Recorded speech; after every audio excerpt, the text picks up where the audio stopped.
Hello. If you are interested in the spatial scan mode from the EMScanner from Y.I.C technologies, really you are interested in finding the specific location of one frequency in your device under test, in your prototype. I'm going to use this small circuit that is on top of the scanner. This is a top view of the circuit. And I will try to do a spatial scan with EMViewer, the software that is connected to the scanner. The first step is to go to the project menu and to add a node that is called Spatial node. In the Spatial node, you need to specify the frequency of your interest.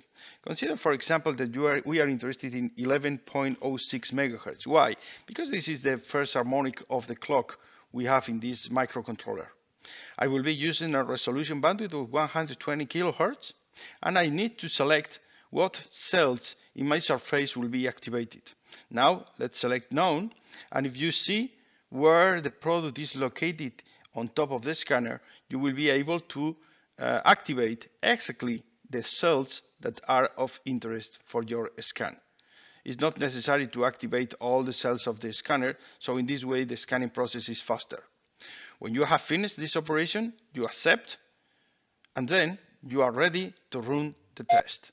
So now we'll have a scan using the spectrum analyzer from 10 MHz to 250 MHz in a resolution bandwidth with 120 kHz.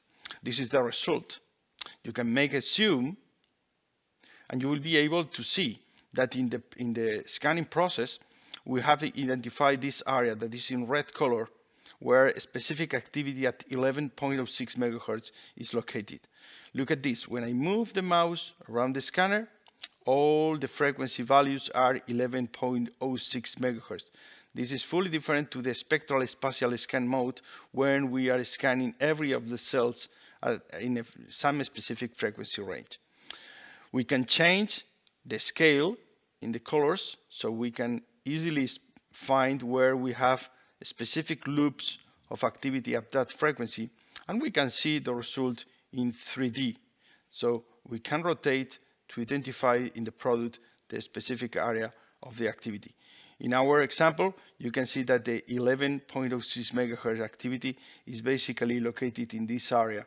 That is the area determined by the microcontroller and the clock, and the crystal that we are using to create this clock activity. And that's all. See you in the next video. Thank you.